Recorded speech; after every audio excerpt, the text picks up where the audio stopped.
Welcome, everyone, to the NewVision, OldWays podcast, a greatly ambitious journey of discovery where we can all learn to live better, mentally healthier, and more fulfilling lives. If you're just discovering us, feel free to go back and take the journey from the beginning. And if you're already a NewVision, OldWays fan, welcome back and enjoy season 6. And now, here is your host, Tony Marinaccio. You are listening to NewVision, OldWays, the podcast that explores timeless wisdom for the modern mind in a fun, relaxed, and most important, interactive way with you, the listener. I am your host, Tony Marinaccio, and let's get the episode started. Welcome, everyone, to another great episode of the NewVision, OldWays podcast. And I am so happy that you are joining me for a very important show. But before we get into this one, I want to thank everyone for the amazing response to the 3-part series interview with Tracy Poff. Tracy and I had an incredible discussion about the world of medical intuition and so much more related to that. It was a lot. Believe me when I tell you that I am completely aware of the skepticism around a concept like medical intuition. But that is exactly why I wanted to go on that journey. The entire medical world needs, I guess, what I'm going to call a big-time facelift. And I feel strongly that doctors, nurses, and insurance companies have to start incorporating alternative ways to treat people. Again, I will never discount the talents of well-trained doctors and nurses, but there are other complementary ways that we can look to help us become healthier, happier human beings. And that is what the 3-part series was meant to do. Expose an entire concept that most people would not, probably in most cases, considered.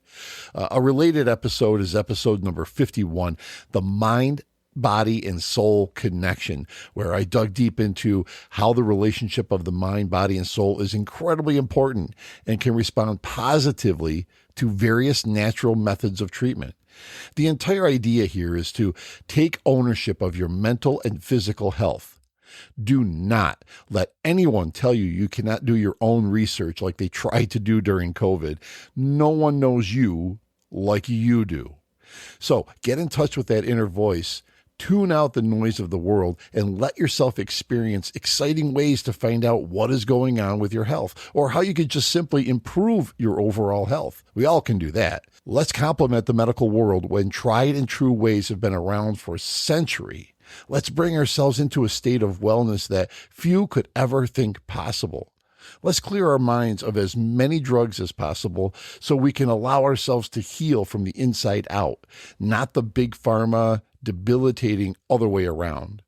Your body is a temple, so treat it that way. Now, with all of that out of the way, what do I have in store for you today? Well, back in episode 54, I dug deep into the destructive practice of nihilism, the belief that nothing matters, not respect, not love for your fellow man, not respect for life itself. Just a belief that I'll do what I want to whatever and whomever I please without the thought of consequences, because nothing matters anyway. In this episode, I will add to this belief in the nihilistic ways by introducing its siblings, relativism, and how it can lead to the bottom of the barrel concept of socialism. Yes, these siblings are a destructive bunch, and in this episode, I will expose them for what they really are: degrading, manipulative, and destructive. This will prove to be the eye-opening episode that you have been waiting for. So there is no better time than right now to defeat these dark ways. So let's get started with episode 58, Relativism, Nihilism, and Socialism, a recipe for disaster. Just as much as it would be nonsensical for someone to say, oh, you say that the earth is round? That's true for you, but not for me. Our personal feelings do not change objective facts about reality, including facts about the moral world. In fact, relativism itself is contradictory because it assumes that relativism is true for everyone.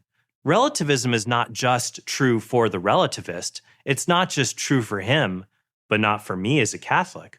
Relativists believe that all truth is relative, but that in itself is an absolute objective statement, and so it's contradictory and it completely falls apart on itself. As Trent Horn was referring to, there is a phrase that gets tossed around today almost casually, as if it were a virtue.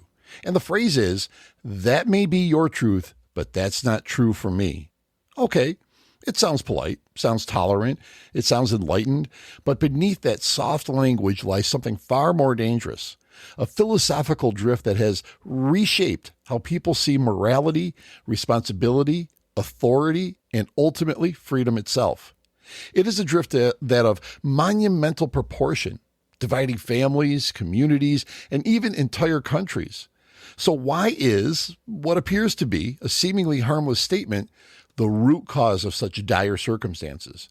Well, it's about relativism, moral relativism, and nihilism, and how when these ideas are embraced without restraint or grounding, and the fact that they create the psychological and moral conditions for an overreaching state, a dependency culture, and a society that slowly trades freedom for what they think is comfort, responsibility for entitlement, and courage for compliance. So, how did we get here? Well, let's start with relativism. Relativism begins with a seductive idea that truth depends on perspective, that what is true for you may not be true for me. In limited context, taste, art, preference, this makes sense. But when relativism moves from personal preference into the realm of truth itself, it destabilizes the very foundation of a society. If truth is relative, then no principle can stand universally. No standard can endure scrutiny. Every belief becomes negotiable, temporary, and disposable. And once truth becomes fluid, power inevitably fills the vacuum. Because if truth does not exist independently of authority, then whoever controls the narrative controls reality. And this, my friends, is where it all goes off the rails, as we are seeing in everyday life. Now, to be clear, moral relativism did not come from evil intentions. It emerged largely as a response to cultural imperialism, religious persecution, historical abuses justified in the name of absolute truth. And the intention was understandable. Let's not impose our values violently onto others. But here's the problem. When everything becomes relative, nothing becomes binding. Relativism does not eliminate hierarchy. It merely replaces moral hierarchy with political hierarchy. Instead of having a strong sense of self and high moral standards, a reliance on groups and/or government is needed to help support this, to help guide us and ultimately control us. We become willing participants in our own crushing defeat of individuality. We become compliant robots. And if you show any signs of dissent, you will be made an example of. And what is true becomes what you are told is true. Moral relativism takes a step further. It claims there is no objective right or wrong, only socially constructed norms that change with time, culture, and consensus. And at first glance, this appears compassionate to a point. Who are we, after all, to judge? But judgment is not cruelty. It is discernment. Without moral judgment, justice becomes impossible. If no action is truly wrong, then accountability becomes selective. If morality is subjective, then responsibility becomes optional. And then when responsibility disappears at the individual level, it is inevitably transferred upward to institutions, to systems, and eventually to the state. So the people that are now shouting Nazi, fascist, racist, and no kings will be building their own cage of Nazi, fascist, and racist dominance with no sense of self, true freedom, or self-worth. And it will all be in the name of the state. And you better comply. Moral relativism doesn't make people freer. It makes them less capable of self-governance. And a population incapable of governing itself will always be governed by something else. Enter nihilism. I dug deep into this one in episode 54, and if you have not listened to that episode, please go back and check it out. It is a must listen. Nihilism is the final stage of this philosophical erosion that I'm talking about. If there is no objective truth and no objective morality, then meaning itself collapses. Nothing matters. Nothing is sacred. Nothing is worth our sacrifice. When people internalize this, even unconsciously, it breeds despair, resentment, and emptiness. And empty people are easily manipulated. A nihilistic society does not rise up in rebellion. It sinks into apathy. It does not resist tyranny. It welcomes management. When life has no meaning, comfort becomes the highest good, and safety becomes the highest virtue. This is not strength. This is mindless surrender. Civilization depends on shared moral assumptions. Simple things like murder is wrong, exploitation is wrong, lying corrodes trust, power must be restrained, human life has value. You don't need religion to see this. You don't need politics. You need a functional reality. Relativism dissolves shared ground and replaces it with tribal morality. And this is a big problem now, because then morality isn't about right and wrong. It's about which group you belong to. Sound familiar? If my group does it, it's justified. If your group does it, it's immoral. This is not progress. This is regression, or even worse, civil destruction. Here is where the political reality emerges. When individuals no longer believe in personal responsibility, moral accountability, or transcendent values, the state steps in, out of necessity.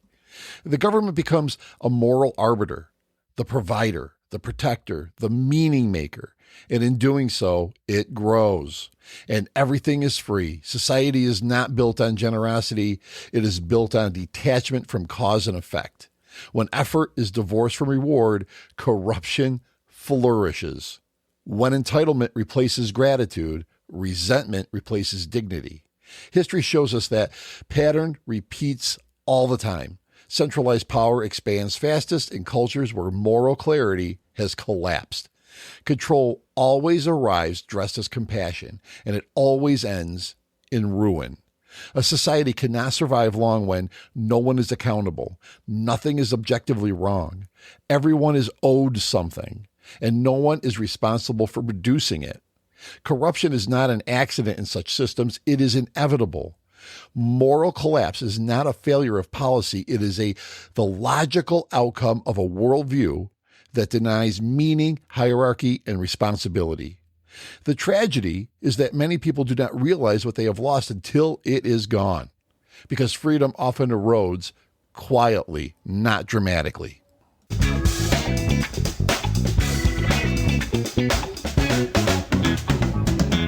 And now, Visioneers, let's take a quick break to let you know how you can support the show. By clicking on the support link in the show notes or at the NewVision OldWays.com website, you can show your support by donating directly to the NewVision OldWays podcast. These episodes take time and money to produce, and by donating what you are able to, it will allow us to grow the show and give you the best content that we can. Of course, you can cancel at any time. Thank you, and now, back to the show. One of the most visible symptoms of this philosophical decay can be seen on university campuses, places that were once devoted to disciplined thought, debate, and the pursuit of truth, but are now increasingly transformed into theaters of outrage and performance activism. What many young people do not realize is that a significant number of these so-called grassroots protests are not organic expressions of student concern.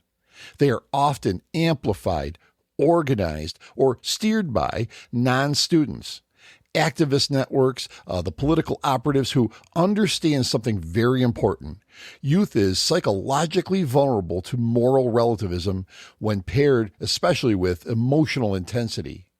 The goal is not education. The goal is activation. When truth is relative, outrage becomes a substitute for wisdom. When meaning is absent, belonging becomes irresistible. And when moral reasoning is replaced with slogans, young minds are far easier to direct. And think about it. Are solutions offered? Of course not. Because if these issues were solved in their eyes, the protest and the political manipulation could not happen, and they would lose what little power they think they have. Universities, once meant to strengthen independent thinking, now frequently reward conformity to ideological narratives, punishing dissent not with debate, but with social exile. This environment does not cultivate courage, it cultivates fear, and that is, of course, on purpose. Hence, cancel culture. Remember how insane it got with math is racist, roads were racist, food was racist, Dean Martin's Baby It's Cold Outside was about rape? How much more ridiculous could all of this have been? And they still want to die on that cross for some reason. Look at Jimmy Kimmel just days ago at Christmas time spewing anti-Trump hate messages to Britain. Apparently, tyranny is booming, according to Mr. Kimmel, of course. Again, without any proof of actual tyranny. And then there is the illusion of advocacy. Many students are encouraged to believe that political figures like Alexandria Ocasio-Cortez or Zoran Mamdani are champions of their future, warriors standing against injustice on their behalf. But history tells us to be skeptical of leaders who gain power by convincing young people that they are perpetual victims, that systems, not personal agency, are the source of all suffering, and that salvation comes only through expanded government control. This is not empowerment. It is dependency disguised as compassion. When students are taught that the nation itself is fundamentally corrupt, oppressive, or irredeemable, they are not being prepared to improve it. They are being conditioned to dismantle it without understanding what replaces it. A generation raised on grievances rather than gratitude is easy to mobilize, but difficult to mature. The cost of this environment is not merely political, it is psychological. Young people immersed in constant outrage experience heightened anxiety and depression, reduced capacity for nuanced thinking, a distorted sense of responsibility and agency, an inflated belief in moral superiority without moral discipline. Instead of being taught how to think, they are taught what to think.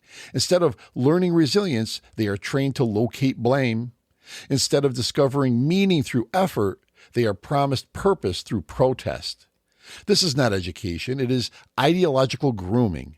When someone disagrees with you, bang on a cowbell and hold up an arrow pointing to a fascist. A person who has their own opinion is now a fascist. I guess the meaning of the word is relative, huh? And it leaves young people emotionally exhausted, intellectually fragile, and increasingly hostile to the very freedoms that allow dissent to exist in the first place. A nation is not weakened by criticism. It is weakened when criticism is detached from truth, history, and responsibility. When young citizens are taught to distrust foundational values while being offered no coherent alternative beyond state power and social redistribution, the result is predictable. Civic unity fractures, institutions lose legitimacy, dependency replaces initiative, and centralized authority fills the void. This is not accidental. It is a well-worn historical pattern. Societies do not collapse because their youth care too much, but because they are taught to care without wisdom. And please, do not get me wrong on this. The antidote is not silencing young people. It is arming them with the truth. They must be encouraged to ask, who benefits from this narrative? Who gains power if I surrender responsibility? What replaces the system I'm being taught to destroy? Again, solutions are never offered.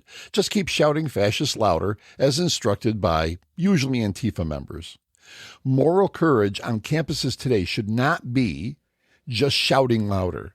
It should be thinking deeper.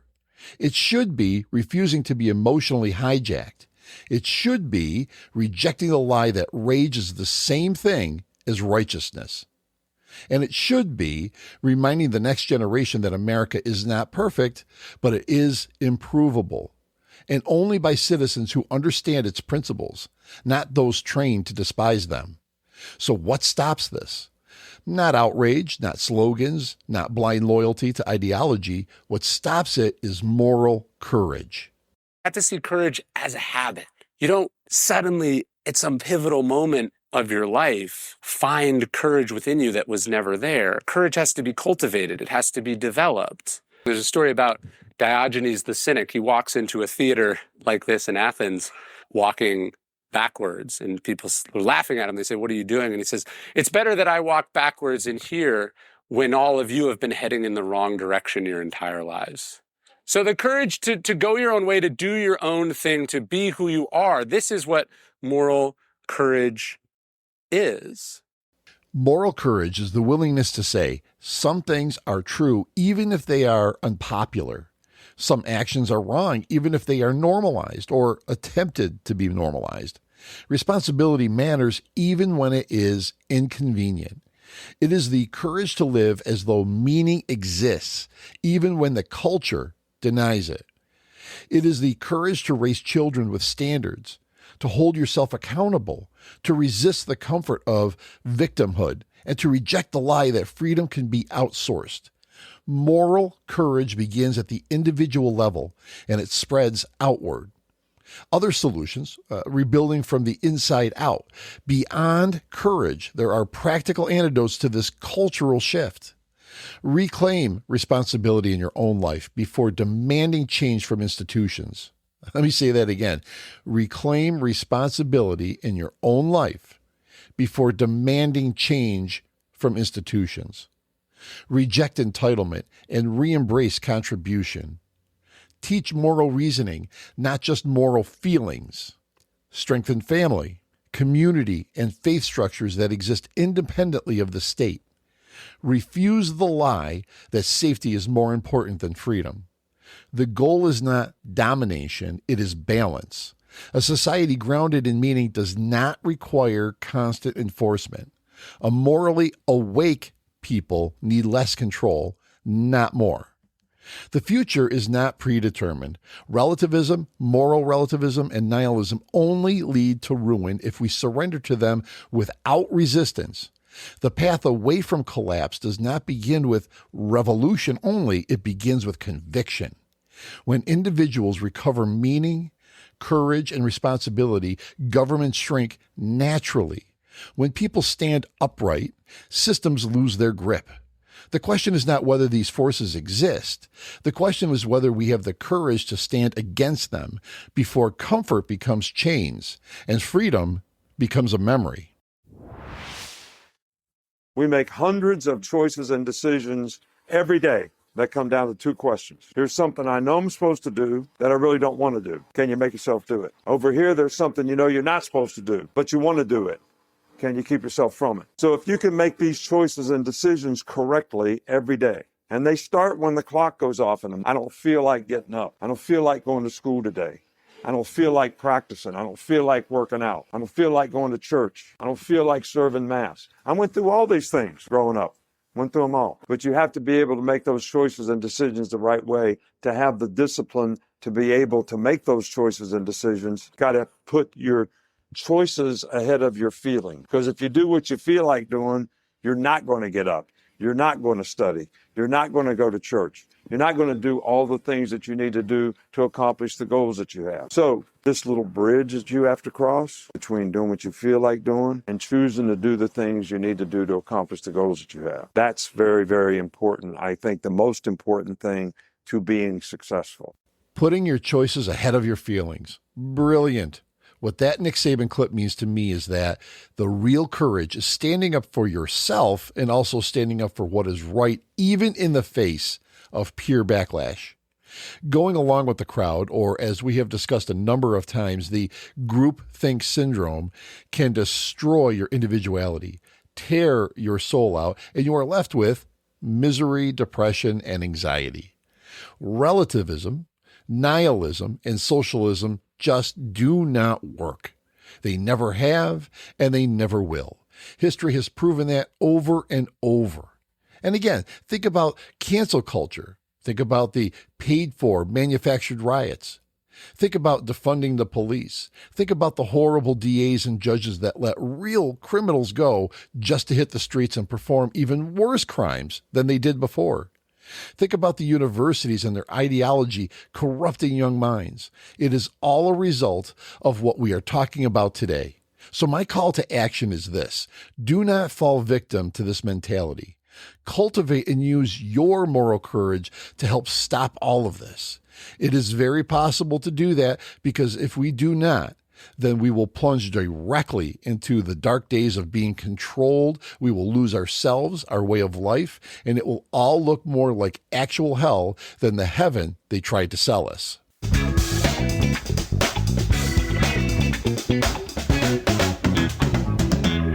So, what did you think of this episode or any of the episodes? We would love to find out. And here is where to get a hold of the show and let us know. These are in the show notes, but as always, here they are. There is a support link in the show notes and on the NewVision OldWays.com website that you can click on that will allow you to donate to the show and show your support.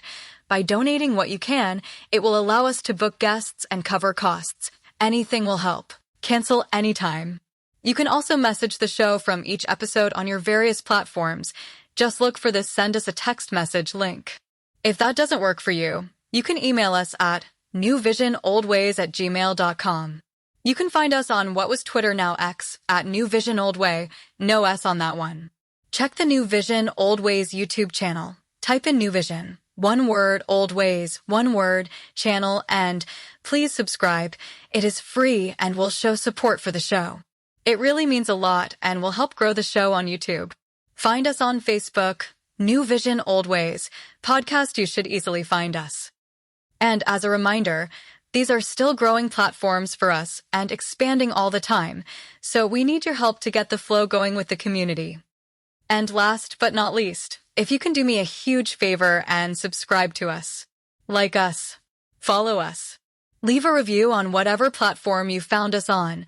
That would be so appreciated. That will also help secure guests that we will be booking in the future. So, welcome to the middle of Season 6, and we still have a lot to cover this season, so thank you for listening. We can't wait to get your input, and I also can't wait until we get together for the next episode of NewVision OldWays. Until then, stay true to yourself, stay informed, and stay empowered. But the most important thing is... This episode and all the episodes of NewVision OldWays podcast have been written, engineered, and produced by Tony Marinaccio and TKM Productions.